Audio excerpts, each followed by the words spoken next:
Welcome, everyone, to the Real Whovians Cast Unlimited, episode 28. I am your host, Matrixlord212, and I'm with our newest member, Adam S. What's up, Adam? Hello. How are you, sir? Not too bad, thanks. Not too bad. Okay, so how long have you been watching our show, actually, covering Doctor Who? Only fairly this podcast only fairly recently. Okay. So, past month or so, probably. Did you like our content, all the episodes that we cover and different new news and stuff like that? Yeah, it's interesting. I mostly watched the stuff about the new Doctor. That's the way I picked it up with. So I thought that's where I started. I've been back and listened to some others. So when did you start watching Doctor Who? Oh, about 79, probably. Oh yeah. And your doctor's Tom Baker? Well, I do. My first Doctor was Tom Baker, but I do remember Davison better. Okay. I was only about 8 when Tom Baker finished. So yeah. Now, did you go back and did you watch like John Pertwee, Patrick Trout, and William Hartnell? Later on, yeah. When UK Gold started showing in the UK, I did that. But we did it in the old day, try and get some videos through mail order catalogues, but they weren't watchable, unfortunately. Oh wow! So you've seen like most of the episodes of the classic series, or all of them, or? I think I've seen all the ones that are still existing. I think, but not for a long time. Good. Now, you also saw Paul McGann when they tried to do that TV movie in 1996, The Eighth Doctor. What'd you think of that? I quite liked it. I mean, I quite liked McGann. I thought it was quite good. It's different. Mm. But I'm easily pleased, to be honest. So it don't really matter. You know, I'm easily pleased. Got through. A lot of people liked his TARDIS because it was like huge. Like when Sylvester McCoy's TARDIS was like that whole huge. You know, it's bigger than anybody else's TARDIS inside. Like that big room. It was like a huge room. Yeah, I liked it. I liked it. It was good. Okay, what did you think of like New Who, like with Krista Eccleston? Well, I've always liked Eccleston as an actor, so I really enjoyed it, to be honest. And David Tennant? I never liked Tennant at all. I still don't now. Wow. Okay. What about Matt Smith? Matt Smith, I like you. I like Matt Smith. He was very good. Peter Capaldi? Yeah, Capaldi's excellent, yeah. Did you like John Hurt's appearance in the 50th as the War Doctor? No, that was good. I wasn't expecting it. Yeah. So, I mean, my wife was excited to watch it with John Hurt. So. Yeah. Now, are you like, what is your opinion of Moffat giving us a Doctor we've never seen before? Are you like kind of pissed, or are you happy with it? You're accepting with it? I mean, to change, like, not that they changed the numberings because he wasn't considered a Doctor, but I mean, do you like it when writers kind of try to retcon things and throw stuff in there that didn't exist before and try to kind of rewrite history? Or are you okay with this? I mean, no, I'm okay with that. I'm not too fussed. I mean, I take it all in my stride, so I'm not really too fussed about it. Okay. I mean, it would have been nice to see Eccleston, but I think it was a clever way to get around it. Right. Now, what did you think of Peter Capaldi? Like, oh, I thought he was very good. He was a bit, he started off, sort of very grumpy-ish. Right. But I like it, because I'm a grumpy old man myself. So I quite like it. So. You don't look old, so. I'm old enough. Okay. As long as how you feel, that's the way it is. Young at heart. That's true.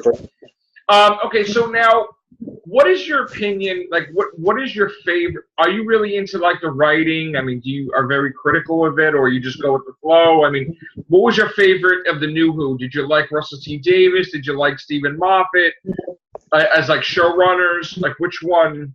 Yeah, I would say I prefer Russell T Davies because he's more straightforward.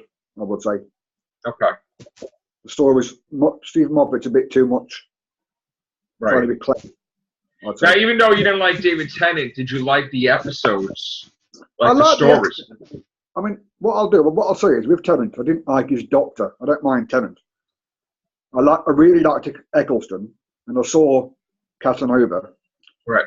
And I didn't like his accent. I think if he'd played it with his normal accent, I wouldn't have minded too much. I see. His accent was reminding me too much of Dick Van Dyke. Many Poppin. Yes. To be honest. Yeah, I was fantastic for that. I like Donna. So. Yeah, Donna Noble. Oh my God, I love her. She's great. She was good. Catherine Tate. Who is your favorite of the New Who companions?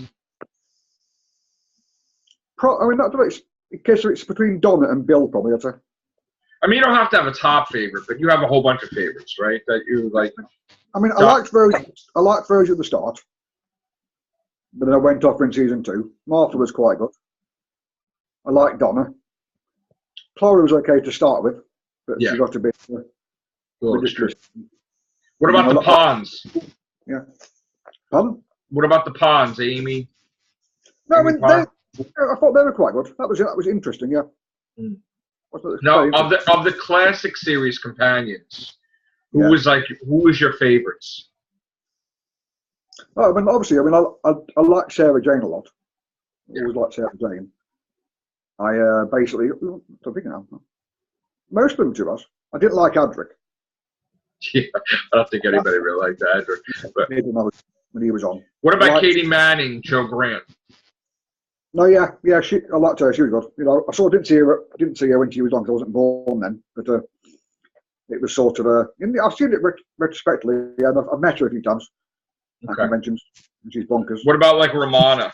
Romana married Tam, the first one, and Lala Ward, the second one. I didn't. Yeah, they were quite good. I mean, I think I probably preferred Lala Ward as Romana. Yeah. That one was a bit too haughty, probably, but she was good in her own way. Yeah. What about the character of River Song?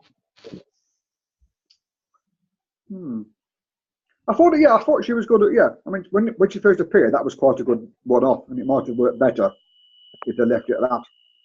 Right. Do you think she works better with Capaldi than with Matt Smith, or? I'd say she works better with Matt Smith out of all the 3 of them that she's met. I'd say, yeah. Okay. I think it's the age thing. She's quite a lot older than them, so it seems to work better. Now, did you think that her last appearance worked well with Capaldi? Like their interaction, their dialogue, their interaction was quite good. Yeah, I mean, the interaction was quite. It was a different sort of interaction than the others. Yeah, I'd say it was. The episode was rubbish, I think. But I think though that one scene though, which she's talking about the doctor, and you don't expect someone like that to love you back. I thought that was a great speech that she gave. And then the doctor's like, "Hello, sweetie." I thought that was I thought Moffat really wrote that well. That interaction between, them two. I think Moffat's a good writer in general. He's a good writer in bits. Yeah. And he's trying, when he's trying to sort of do overarching plot, he gets a bit up his own bottom, should we say. Now, what did you think of the finale? Because here's the thing. They spoiled the crap out of that. And were you surprised at all with the 2-part finale with Missy and the Master and Bill and the Mondasian Cybermen, or were you like, oh, was it great for you even though certain things were spoiled? Or yeah, I'm not sure. I don't tend to get that much. I don't tend to read that many spoilers.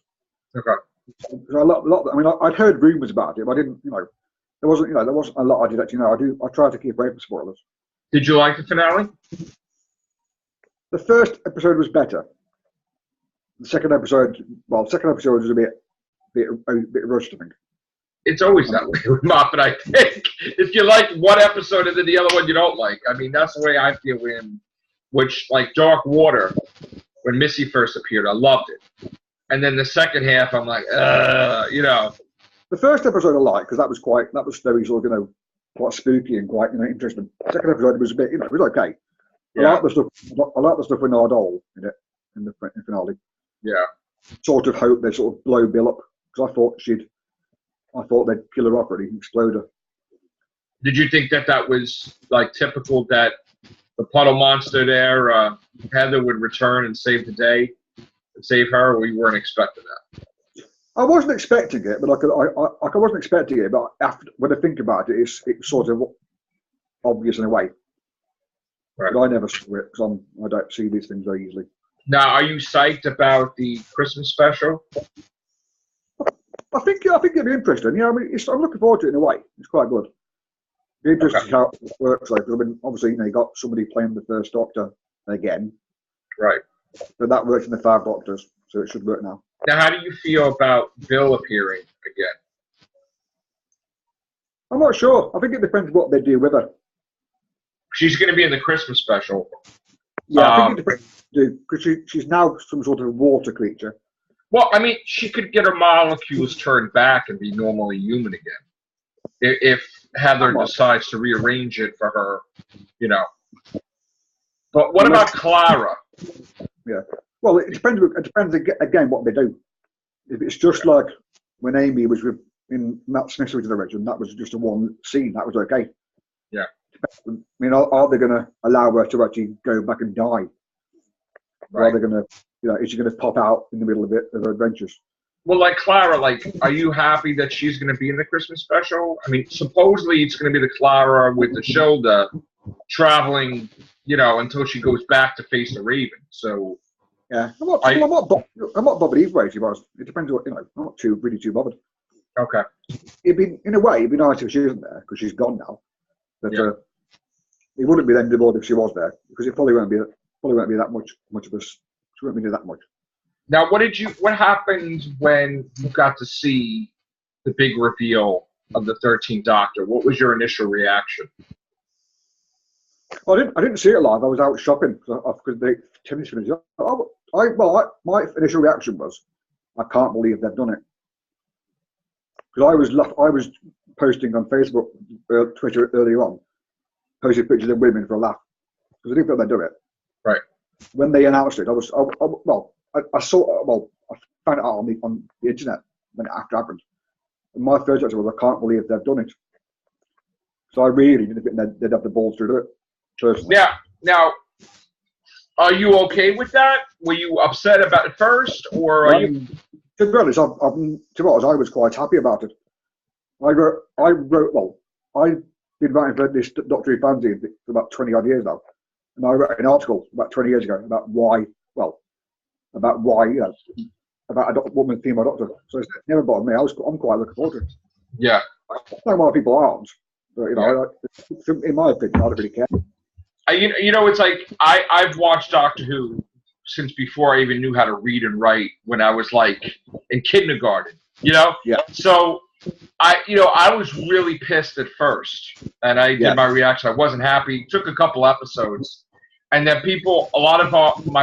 some of our members were leaving because they're like, absolutely not. We're not going to watch this anymore. And I'm like, and meanwhile, besides that, I do a lot of the Facebook pages for Doctor Who, and I have a responsibility, and I do videos, and the reason I started my channel was because of Doctor Who.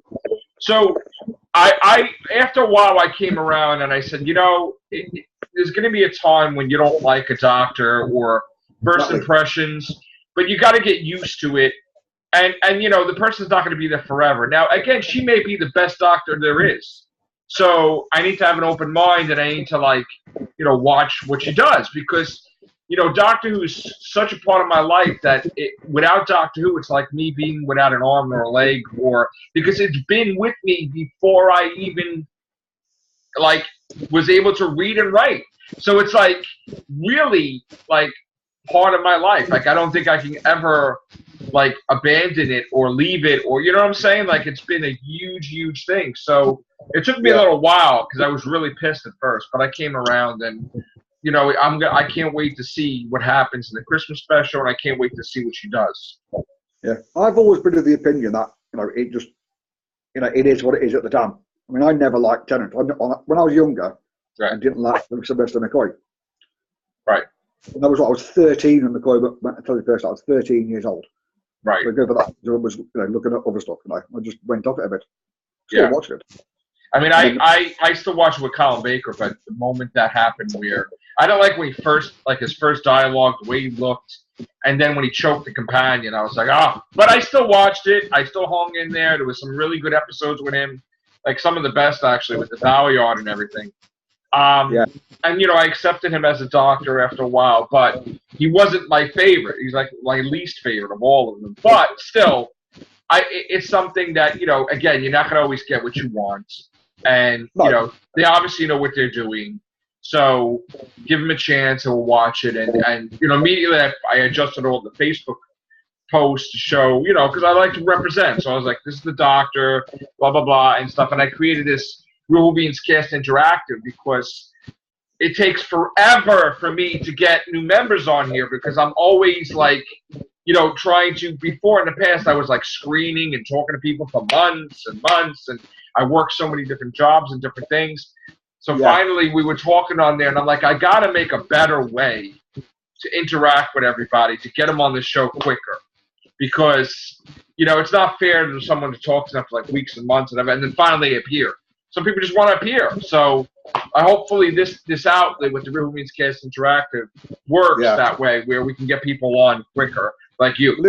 Yeah, with me, it was a time zone because I'm in the UK and you're in America, so time zones completely. I mean, like you know what it is. By the time I get home from work, it's like 10. It's like 9, 10 o'clock at night. I'm doing podcasts or 11. So you're sleeping probably when I'm doing the. Well, I've noticed some of them. They're doing like 3 or 4 in the morning in UK time. So yeah. So obviously the time difference is obviously going to be difficult, but you do have you do have in the UK. So yeah, sometimes I do cast like 2 in the morning, 3 in the morning here, which is early for you. Yeah. On Saturdays or Sundays, if I can get a chance, I try to do it early, like now. Yeah. Get people in there, you know, and that hopefully we can get some done today. We were reviewing the Ark in Space, which you remember that episode, Tom Baker's second episode. With I mean, I bought that on video a long time ago. Yeah. If you want easy access to it, it's in Daily Motion. You can watch like all 4 parts for free, which I own it. I was watching it on the DVD, but you know I don't have the DVD, but the access is quite good nowadays. Yeah, Daily Motion is good with most of the episodes. You can get them, or BritBox. If you wanted that pay service, but if you don't want to pay for it, try Daily Motion most of the time. Well, I've got Netflix. It's on Netflix. Well, we don't have it on Netflix anymore. That's a shame. The new series is on Netflix UK. I think I'm not sure. I don't know. I'll have to check. I'm not sure. So, what was your favorite monsters back in the day in the classic series? Probably the Sidemen, actually. I do like the Sidemen. Daleks are a bit, you know, overused, I think. Yeah. I like the Sidemen. Okay. I like the Sidemen a lot. What about the new monsters? New who? I suppose the best are probably the Weeping Angels. Yeah, I love them. I think they're the best new ones. I mean, I think generally speaking, the Slovene were quite funny. But they're sort of been one off now, so sometimes they're not that memorable. So it sort of just depends. I think one episode, the Weeping Angels are always going to have a special place in my heart because I was there for the filming of Angels Take Manhattan in Tudor City Plaza, so I got to see Moffat across the street. I got to see Karen Gillan. I got to see Arthur Darvill. I got to see Matt Smith. And just as I was about to shake Matt Smith's hand, the security went right between us, and he was like, "Oh, I'm sorry, man." I was like, "Oh my God!" It was like right there.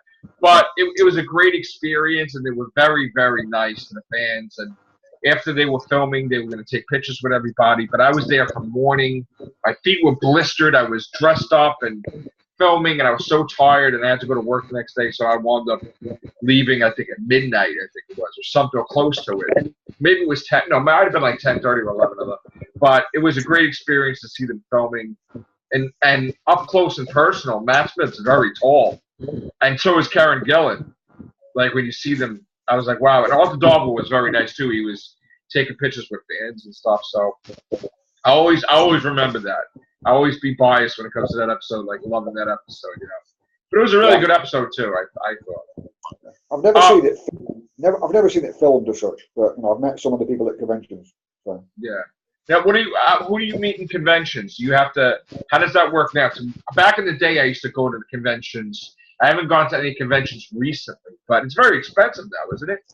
It can be. I mean, the ones I go. When I used to go to ones in the 90s, and they weren't that expensive. Well, relatively. I mean, I saw people like, you know, John Pertwee. Because I saw John Pertwee a couple of years before he died, I think. Wow. I think that was round the corner from where I lived.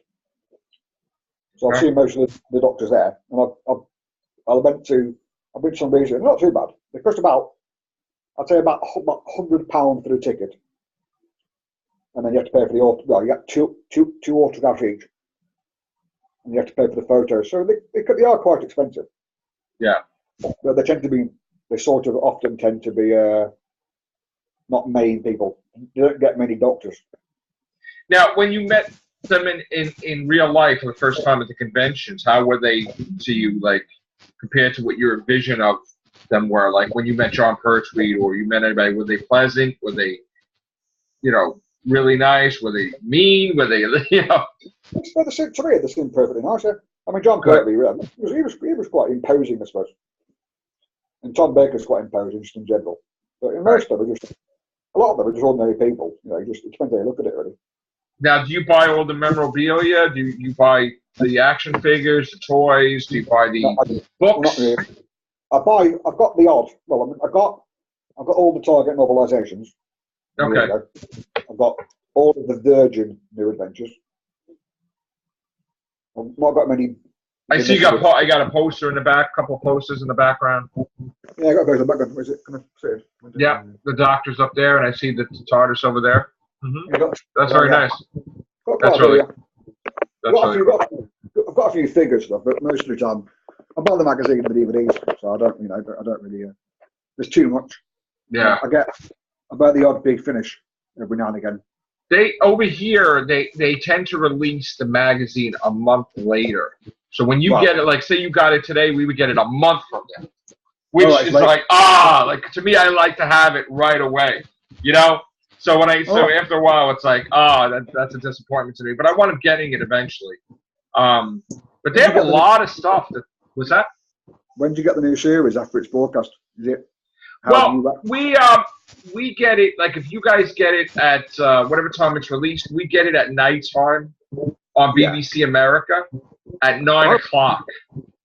Yeah. Which sometimes I try to see it early with everybody. Like I'll try to see it if it's on one of those. Daily Motion puts it on sometimes. Sometimes they were able to sneak it in and get it on, like an hour after it airs. But then sometimes there are these sites that you can watch it, but I don't like to watch with those sites because sometimes if there's an error and you don't get, I like to see the full experience without any interference or if it like skips or if it stops. So I try to wait till nighttime to watch it on BBC America. So that way I could just tape it, like DVR it, and enjoy it. But again, there was a few times this season that I got to see it early. Because I just put, I sort of forget because I'm in the UK. It's just on, so I forget. Yeah, right now it's right now the time here is 10:40 in the morning. Right. Okay, so it's 25. You're 5 hours later, right? So about that, yeah. So I mean, if you guys air it, like even with the news and stuff, there was when Jenna Louise Coleman was announced. I think it was like 2 in the morning for me that I was in my.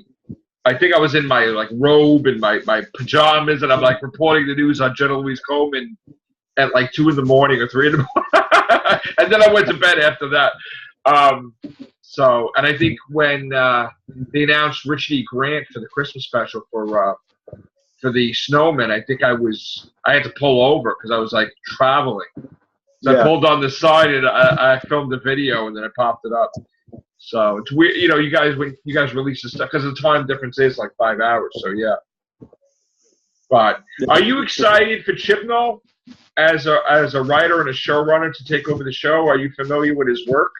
To be honest, I am quite, because I mean I know a lot of people in the UK don't like him because he used to he's been a fan of a long time, but a lot of people don't like him because of what he said on the telly once. What did he say? He basically said it was crap during the trial era. What, Doctor Who?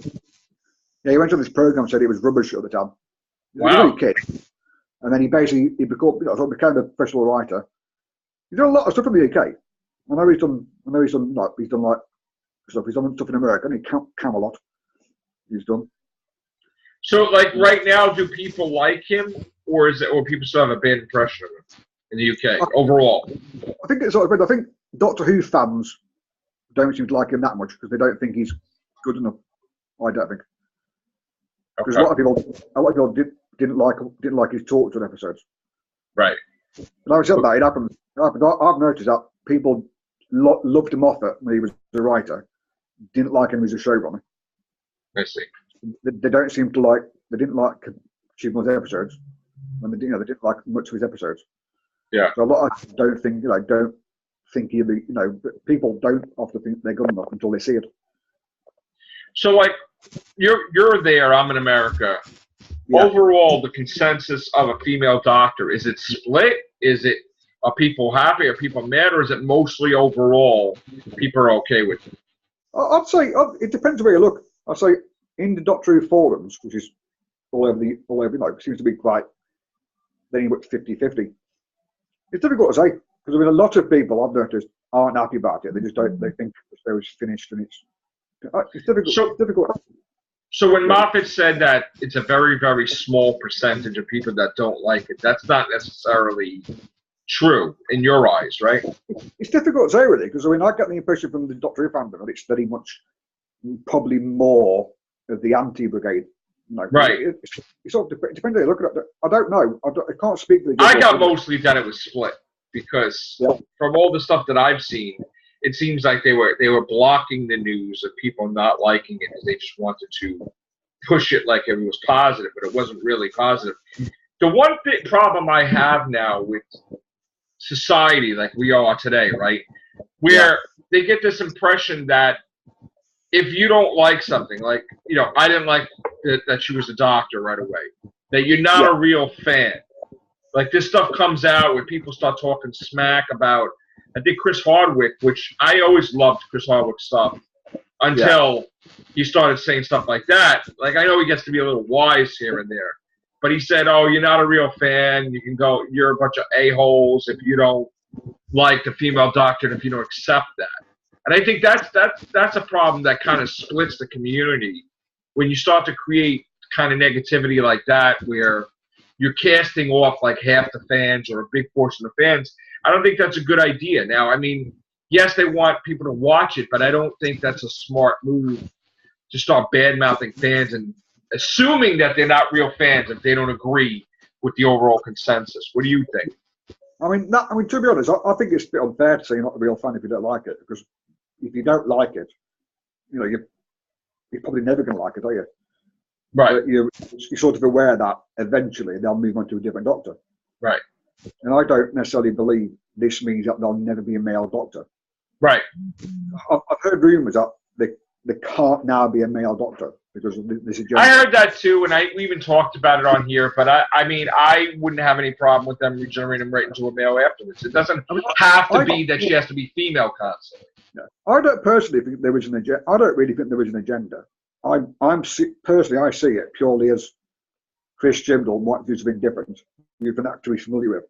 I know I heard a lot about this agenda. I don't really believe that exists, and I don't. Nobody could. I don't think I would ever believe there is an actual agenda. See, I always felt with Moffat, he always had an agenda because his first thing with Doctor Who was a comic relief special called Curse of the Fatal Death. Yeah, I remember that. I mean, that was good. Yeah. And at the end, he made the Doctor a female. Now, there have been little things that he threw in there throughout his episodes where Clara made a comment to him when he left her the first time that, you could be Queen of Gallifrey.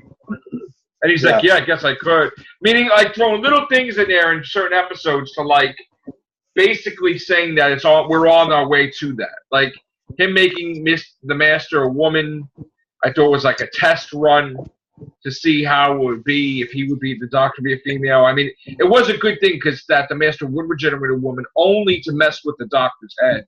I thought that was really good. Yeah. To totally surprise him and get him caught off guard. But then it was mentioned in Neil Gaiman's The Doctor's Wife. That was the first instance, I think, in New Who that, besides Matt Smith's first appearance, that because in Matt Smith's first appearance, he's like, I'm a woman. No, because he didn't want to be a woman when he regenerated. Yeah. And then in Neil Gaiman's episode, he talked about the Corsair was the first Time Lord to become a woman because they never did. So me, being a stickler for like canon and the rules and the way Doctor Who history is represented, when they made that statement that Time Lords never changed sex and it was only one that did, and then after that, sure, I take that as that's the way it is. You know, when Moffat goes in there and rewrites it for the finale, knowing that there's going to be a female doctor possibly, and says, oh, I don't remember if I were a woman or a man. That annoys me because, yes, you would know, you know, and if you're just trying to mess with the fans' heads or saying that Gallifreyan society is so advanced that gender and stuff is meaningless, but yet they're not so advanced because they have homeless people in the desert dressed in like rags and Victorian attire that they don't even care about during the time war, that they can be protected in the Citadel or in the bubble, but they're outside running for their lives. So Moffat, when he does these things with writing, I get like, like, you know, because you represent yourself in all the stuff that you write, and then you forget what you write, and then you try to make this whole overall speech that falls flat, I feel.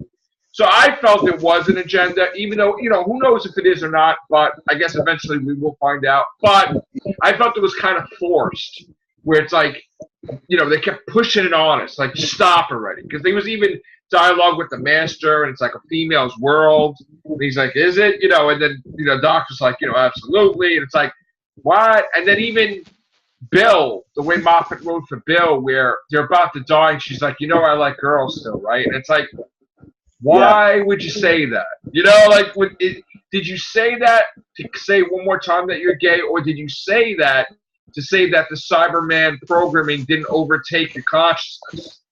So I thought that's why it was the latter.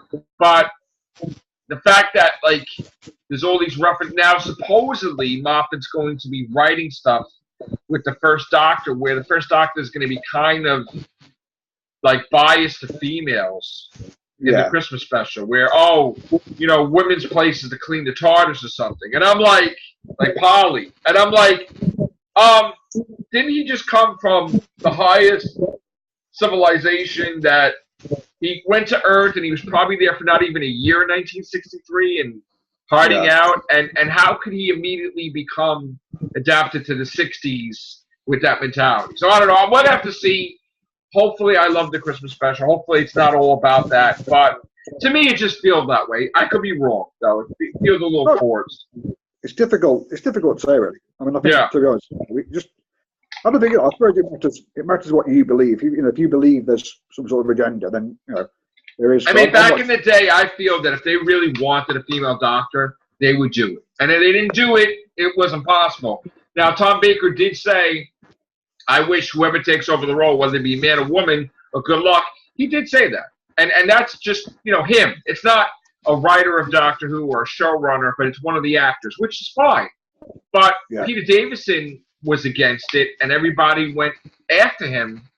Even his own companions, like Janet Fielding, on Twitter, which is disgusting, I felt, because I don't think, like, she would have Big Finish audios. You know, I mean, she's doing stuff with him. So now, all these years you're working together, and because of this thing that's going on, you're going against, like, you know, one of your friends. You know, it's like weird, and I can't believe how people forced him off Twitter for an opinion. So I mean, that bothers me. You know, and Sylvester McCoy said it too. He's like, look, he said, when I first heard about it, I wasn't happy about it at all. But then after a while, I never told anybody my reaction. But then I accepted it and said it was okay. And Tom Baker came out too, and he said, while he's happy with it, if the ratings tank and it's doing badly, then they need to chop her, meaning she needs to regenerate. Which is, you know what? It's a business. It's obvious if the ratings do get bad, because they could be the greatest ratings ever. But if they do get bad, no matter who the doctor is, they probably would have them regenerate. It doesn't, you know?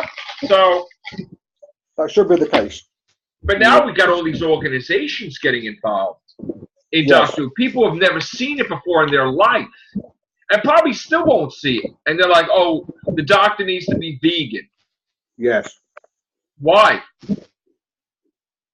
Like, why would the doctor need to be vegan? Jelly babies are made from pigs. Yeah. Well, he went vegetarian in the Two Doctors, or afterwards. So. What's that?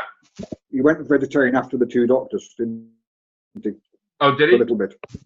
Well, the line said, because that was all about eating meat and stuff. I see.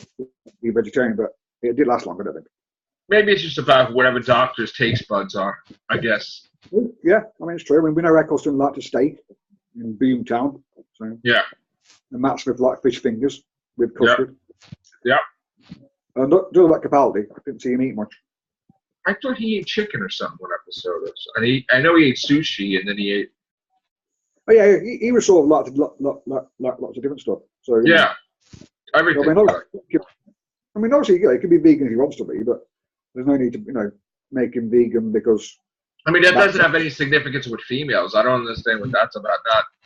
There's not every female is vegan, so I don't know. No. I mean, Oh yeah, I mean, obviously, not only people are vegan, full stop. I would say in general. Right. I think maybe it's the animal. Maybe it's animal cruelty rather than being eating meat. I don't know. Now, what do you think about the special effects lately with Doctor Who? Are you happy with the special effects that they have? I mean, I thought this stuff with the spaceship was good in the finale. That was very good. I think it's generally quite. I think it's probably got a bit ropey compared to what it used to be. But if you compared it with more, maybe stuff in the US, which has got more money, I don't know. Maybe it isn't as good. I really like the TARDIS the way it is inside. I mean, it's nice and with the stairway and the nice and huge. I know they're going to change it for Chibnall. What do you think they're going to do with Chibnall? How are they going to change it? I think it's difficult to say. I mean, I've heard rumours. I mean, I've not heard about the TARDIS, but I've heard rumours they're going to be one long serialised story. Right. Which is like what they call it the Netflix model. So I don't know whether that will work or not. Do you think we'll still have 13 episodes plus a Christmas special, or 12 episodes plus a Christmas special? Difficult to say. I would imagine if they're going to have that story, they probably won't have that many. Maybe difficult to say. It's almost impossible to say now because like 13 episodes of that long would be quite a long time to tell one story. How many episodes was Broadchurch? Was that like a 10-episode arc, or was that? I think it was 10. I've never seen Broadchurch. I think it's 10 episodes. But I have to look into that. A lot of the Netflix stuff appears to be like 10 episodes, 8 to 10 hour long. Which is probably 12, 45. It's probably about right. All right. Yeah. So one more question. What about the sonic screwdriver? Are you one to think that the Doctor should use the sonic screwdriver a lot, or should he use it in very rare instances? I think he should use it only when he needs to. I don't think it should be used to just open doors or stuff. Right. I think it's too much of a it's too much of what do they call it, a Deus Ex Machina. It's just too easy. It's often if he's got that, it's too easy to get out of trouble. One more question. What was like one of your favorite episodes from the classic series and the new series? The classic series, I always quite like Black Orchid. That was good. Remember that when I was little? That was good. I like the Curse of Fenric. Yeah, I love that. Talons of Ring-Tarang. I like the Seeds of Death. First DVD I bought. So it's quite a lot. I thought the Demons was okay, but not as good as it's made out to be. Right. What about the new Who? The new series, my favourite episodes. I liked the Empty Child 2-parter. That was good. Yeah. I do have a soft spot for Love and Monsters. Wow. Really? People don't like it. I mean, I like it mostly, but it's got less talent on it, to be honest. Oh, I see. But yeah. I like ELO, and they're in it quite a bit, so I like that. I like Blink. Blink was good. I'd say.